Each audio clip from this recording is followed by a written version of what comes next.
Aujourd'hui, le droit des animaux, comment ça marche?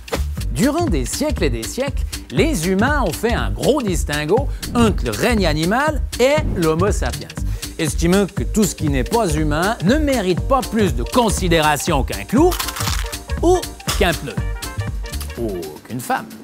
D'ailleurs, pour une grande partie des gens, c'est encore le cas aujourd'hui.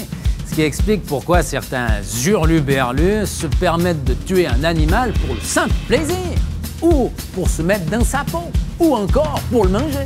Bon, faut dire aussi que c'est irrésistible, ce petit goût de sang de vache dans la bouche, non? Mais, comme tout pays à peu près civilisé, la Suisse s'est dotée d'une nouvelle loi sur la protection des animaux en 2008. Ce qui est une très bonne nouvelle pour les porcelets mâles de plus de 14 jours, qui ont désormais droit à une anesthésie avant leur castration. Ouh, ça fait du bien de ne pas être un porcelet des fois. Avec cette nouvelle loi, on tient désormais compte de la dignité de l'animal, sauf si des intérêts prépondérants justifient des exceptions. Et il y en a pas mal d'intérêts prépondérants qui permettent de zigouiller des animaux.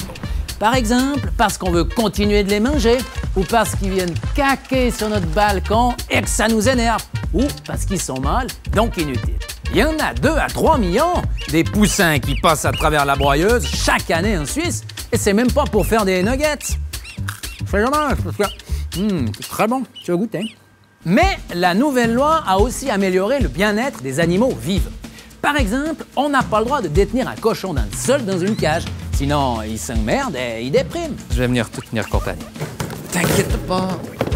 Voilà. Et la loi stipule aussi qu'il est désormais interdit de commettre des actes sexuels sur les animaux. Pas sûr que tous les propriétaires de caniches et de chihuahuas respectent cette règle à la lettre, cela dit. Luna, tu viens faire une léchouille à mémé? Chaque année, on continue à améliorer le bien-être des animaux en Suisse. Par exemple, depuis 2018, il est obligatoire d'étourdir les homards avant de les plonger vivants dans une casserole d'eau bouillante. Oh ben, il bouge encore, merde. C'est un joli progrès pour le droit des homards. On est d'accord ou bien? Et l'amélioration du sort des animaux n'est sans doute pas terminée, puisque de plus en plus de penseurs et de philosophes considèrent aujourd'hui que l'animal n'est pas si différent de l'homme et qu'il faudrait donc le traiter comme l'un des nôtres. J'aimerais que tu termines tes croquettes avant de sortir de table. C'est clair, Francis? On peut l'applaudir ou le déplorer. Peu importe, ça semble être le sens de l'histoire.